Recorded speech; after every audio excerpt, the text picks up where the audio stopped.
humbling to think that God entrusts me with so many souls. I feel blessed.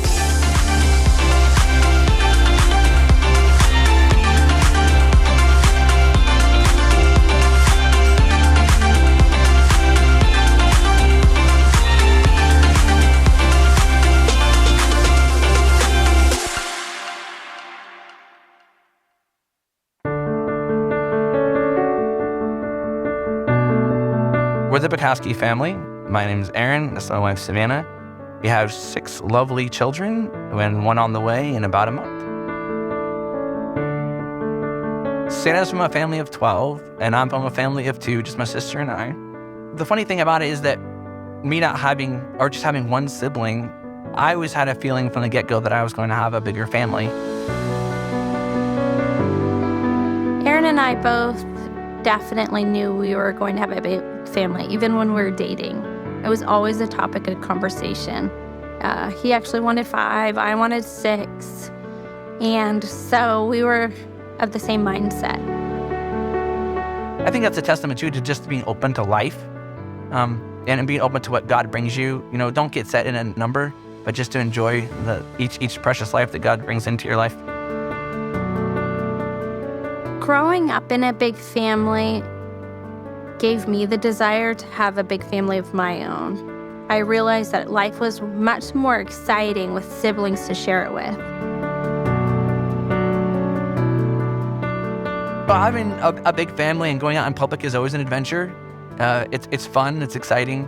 There's been multiple times where we've been in the airport and we're all toting our luggage behind us, and you'll see the person with their eyes trying to count as we all go by. Heads turn, jaws drop. I mean, it's quite entertaining. The kids love to talk about it. They call these people mouth droppers because everyone's just like they lose count. It's really quite hysterical most of the time. It's good that, people can see normal families it can be done to have more than 2 or 1. Going out in public is a great way to witness being a big family and to show people that it is possible. We're not the stereotypical boy and girl, just 2 children family. And that is possible. It's doable. It's something that's attainable if you really want to attain that. I believe it's completely a witness of life to expose people to big families. I mean, it's so many things can be taught from having more than 2 kids. So I want to show other people that you can be happy and you can be fulfilled without having all the materialistic stuff.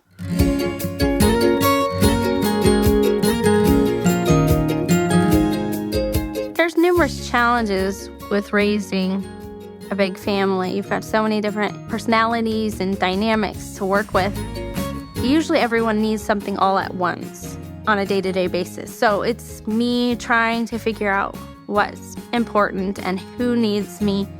And I really have to just prioritize that in my mind all day. Realize that nothing else matters but them. Just trying to be patient and loving with each one as they come. Patience is huge. That's like the biggest challenge for me. What helps me get through these days is Mass. And I pray in the morning. I just really rely on God to hold my hand all day long. The biggest problems with having a big family is all the different personalities, right? The family dynamics is dynamic, right? It changes, it seems like hourly.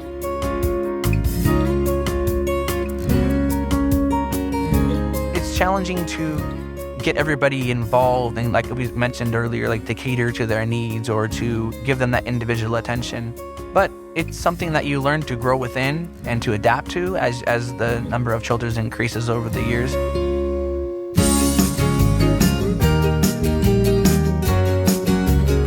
I definitely have never felt the need to obtain perfection with my family because I believe there is beauty in imperfection. I am drawn to people who are not perfect because I believe there's so much to learn from those people. No family is perfect. I mean, we fit that mold to a T, right? I mean, we're not perfect by any means. And I think a common tendency of a big family is to try to compare yourself to other big families. Like, how do we size up? How do we measure up to other families? And I think that's something that I would dissuade people from doing, and I don't like to do, because we all have our strengths and our weaknesses, right? So many of our friends can do things that we can't, and we can do things that they can't. I don't mind, not being perfect, because I think people are drawn to that. And they can see goodness, beauty, and faith still within that.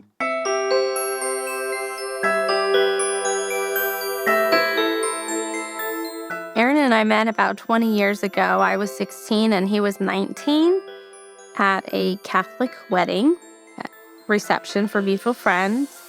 And we pretty much hit it off from there. Right after first meeting her, I was very curious and wanted to know more about her. She really caught my eye, but there wasn't really a moment I can point to. It was more of longing to get to know her. And as I got to know her more, I just fell in love with her more and wanted to, again, that thirst for wanting to know more about her. There's a lot of moments that led me to believe that Aaron was the one. And most of them were when he was holding my baby siblings, because I loved that fatherly side of him. And we knew each other for about almost 4 years before we got married. So we got married in April of 2005. And now we've been married for 17 years and have almost 7 lovely kids to show for it.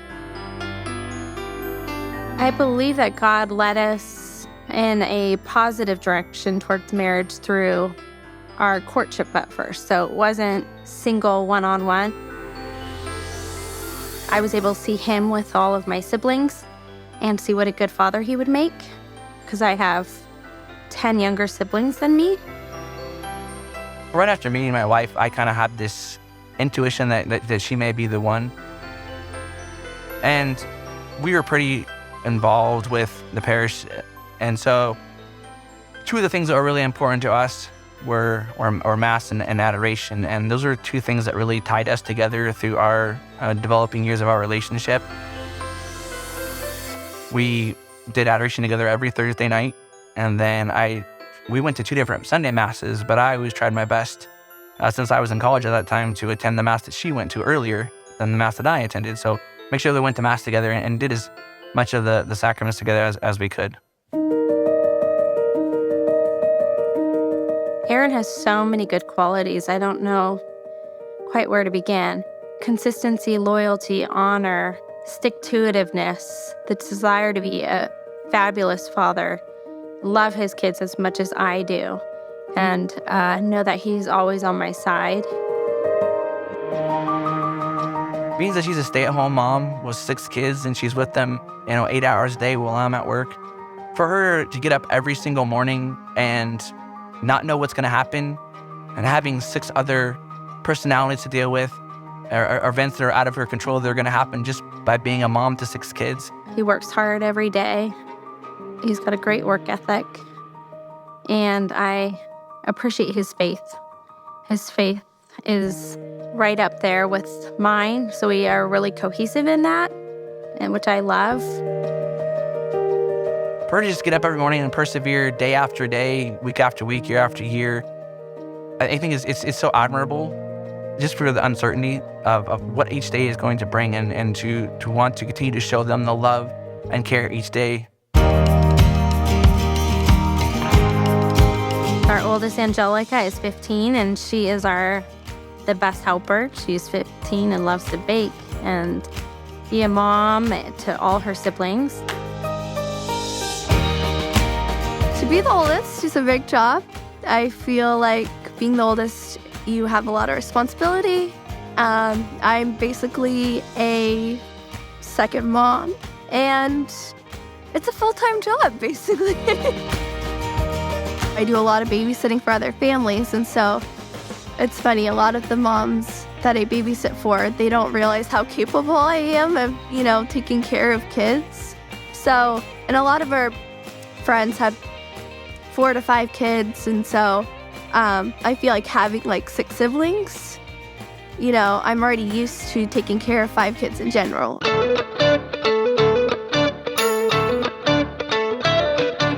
Xavier's 13, and he is the calm in the storm of the house. He likes order. He likes to build things. Luke, he's 11. He's our big helper around the house, always motivated to help mom and dad. Dominic, who's 9, and he's our hard worker. Loves to do lots of chores, do all the work in the yard, from mowing to using the trimmers. He wants to start his own lawn mowing business, and he wants to buy his own lawnmower, so he's working to save a lawnmower. Sienna is 5, and she is just the little princess of the house. She loves to be social and loves to play by herself. Great imagination.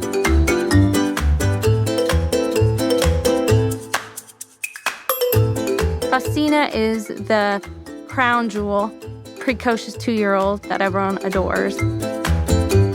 We have number 7 coming in a month, and could be the tiebreaker. We have 3 boys and 3 girls. For all 7 of our children, we've chosen not to find out, which shocks a lot of people, but we find it very fun to not know and to be surprised. It's one of the few surprises we figure you have left in life these days. So why not be surprised with a beautiful, beautiful child?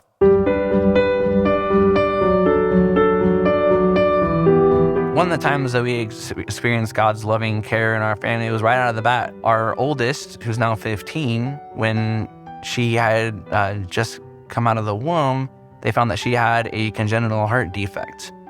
And so that was quite a shock for us, being brand new parents and having to do with a serious medical condition. And so when she was 5.5 months old, she had to have open heart surgery to repair the hole that was in her heart between the ventricles.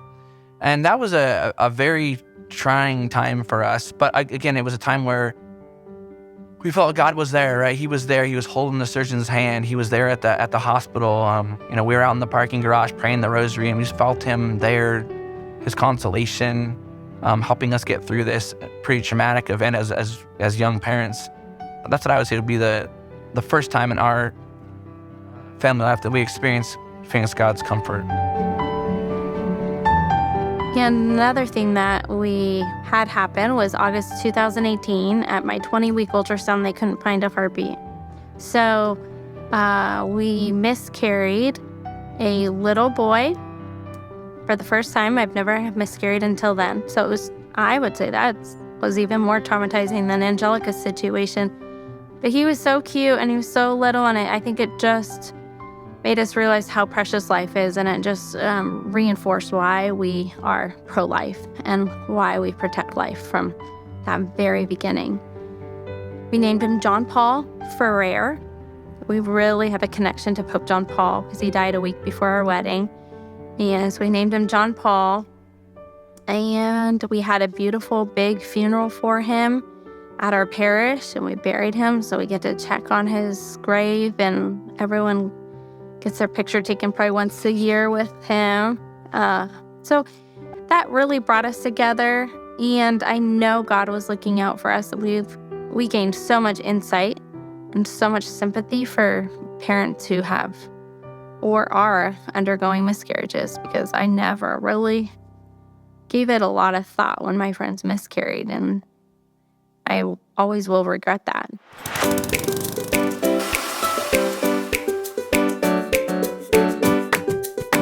One of the things we try to teach them is to be a contributing member of the family. And one of the ways we do that is through chores or structured activities.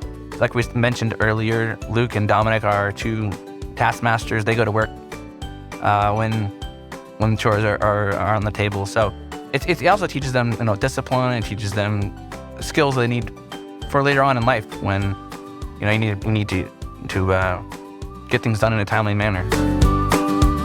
I'm a firm believer in them being well-rounded. So when they leave my house, whenever, in their adult years, I want them to know how to clean the toilet. I want the boys to know how to do dishes. And we're still getting on the meal prep thing. I haven't really taught my kid how to cook. Overall, they know how to do everything. We vacuum every day. We keep the house pretty well maintained, just with their consistent 2 chores every day. As far as education goes, it changes every year. Just based on how I'm feeling, if I'm having a baby. So we utilize a lot of the outside resources offered in the area through the local school districts or just other moms teaching classes. And this year looks a little different. We're going to put the 3 boys in a private small academy, and our oldest does a 1-day-a-week program for high school.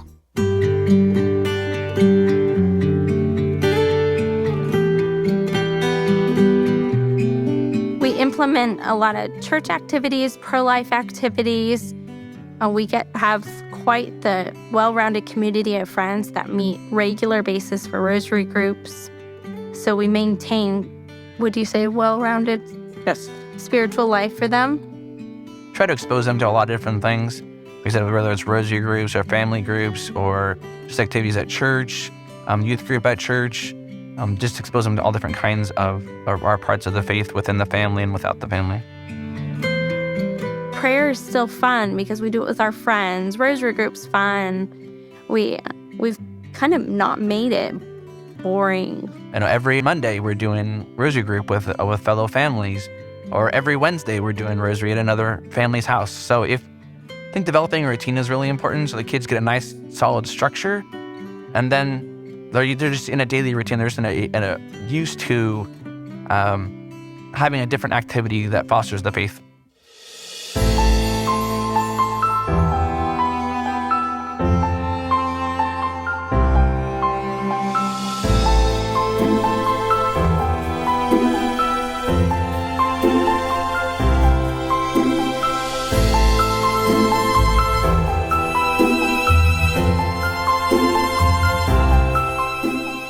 My boys have altar served for the past 4 years at St. Mary's. We have a great parish priest who really loves to instill the faith in young children. And so we've been doing that for 4 years. In fact, I was just saying our son, who's 13, said that he had surpassed his 700th Mass that he served at. One of the great benefits, I think, of the boys being able to altar serve or have an intimate part in the Mass at different sacraments, such as baptisms, weddings, and funerals, is it's exposed them to experiences that I don't think a lot of children their age get to experience. So as a 13, 11, and a 9-year-old serving a Mass, I don't think a lot of 13, 11, and 9-year-olds get that kind of experience, intimate experience within the Mass, helping these families in difficult times at a funeral if they're in grief, or celebrating with another family during a wedding, right, or a baptism, right, at a very joyful occasion in their life. And having that experience with that family, it gives them a deeper understanding of what the sacrament's all about and just how the family is involved within the sacrament, whether it's in sorrow or in joy. Altar serving is fun. Get to be close to Jesus up on the altar, being next to a priest, and helping serve God.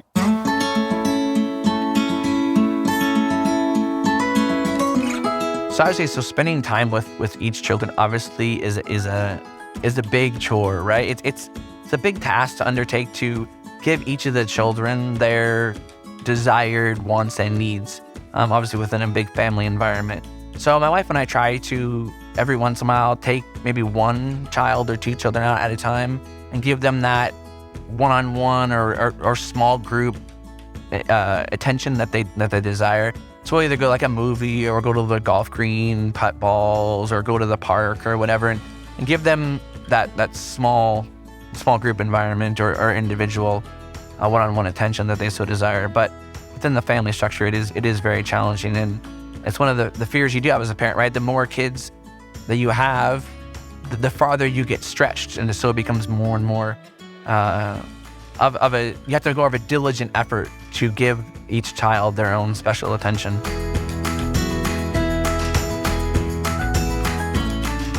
My advice to young families is get involved. Find a group, find your net, find your community that will support you, because that keeps us going. I mean, we need people's help, and we need our friends to pick up our kids from camp. And so I have a wonderful village of people I can call on to help us at any time. And I think that's crucial. And I'm glad we started 15 years ago becoming involved in all these different Catholic, pro-life, Christian groups, because that's molded us to where we are today. Just enjoy the moment, because things change with every child. So I remember when we had our first and we were just two parents with one child. We could give her undivided attention, right? She was the apple of our eye. We could do anything we wanted with her whenever we wanted, right? And now that our 7th is on the way, it's a lot different family dynamics. So I would just encourage people to, whether you're at 1, 2, 3, 4, 5, or 6, whatever number you're at, just to live in that moment and enjoy what you have, because I know it's cliche, but they do grow up really fast.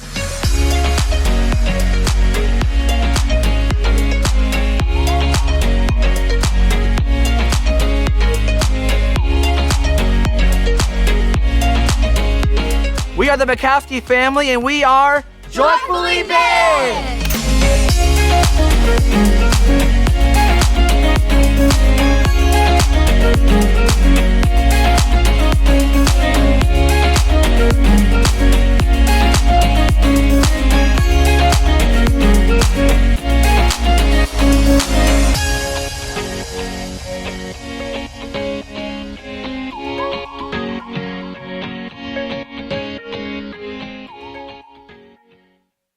My life is a miracle.